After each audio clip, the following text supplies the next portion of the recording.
Hi guys, അപ്പോൾ rifle club പെടപെടായിരുന്നു. അപ്പോൾ അത് കണ്ടിട്ട് ഒരു തരിപ്പിന്റെ പുറത്ത് കയറിയതാണ് മാർക്കോ. സീരിയസ്ലി പറയാലോ, പടം പോരാ ഗൈസ്. കുറേ ഇരുട്ടും കുറേ വയലൻസിന് വേണ്ടി മാത്രം വയലൻസും ഉണ്ടെങ്കിൽ ഒരു പടം നമുക്ക് ജയിപ്പിക്കാൻ പറ്റില്ല. പടത്തിൽ ആക്ച്വലി പറയുകയാണെങ്കിൽ ഒരു ഫൈറ്റ് അങ്ങാണ്ട് നല്ലതുണ്ട്. ടോട്ടൽ ആസ്പെക്ട്സിലും പടം പോരാ, ഒരു രക്ഷയില്ല ഗൈസ്. അതിനെന്താ പറയാനുള്ളത്? ടിക്കറ്റ് നേരത്തെ കൂട്ടി ബുക്ക് ചെയ്ത് പറഞ്ഞ കാര്യത്തിൽ പോയി.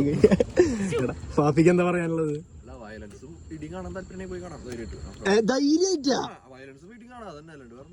അതൊക്കെ ഓക്കെ സെറ്റ്. ഇനി നിനക്ക് എന്താ പറയാനുള്ളത്? വയലൻസ് കാണാനാണെന്നുണ്ടെങ്കിൽ ഞാൻ സജസ്റ്റ് ചെയ്യും. 7 സീരീസ് ഉണ്ട്, ഇരുന്നുണ്ടോ?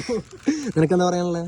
ഒന്നും കാണാനായിട്ടും പോണ്ട, റൈഫിൾ ക്ലബ്ബ് കണ്ടോണ്ട് പറഞ്ഞതാണ്. ഞാൻ റൈഫിൾ കണ്ടല്ലേ നേരിട്ട്. ഗൈസ് പടം ഒന്നും പറയാനില്ല ഗൈസ്. ചോറുണ്ടാ മതിയായിരുന്നു, വീട്ടിൽ പോയി.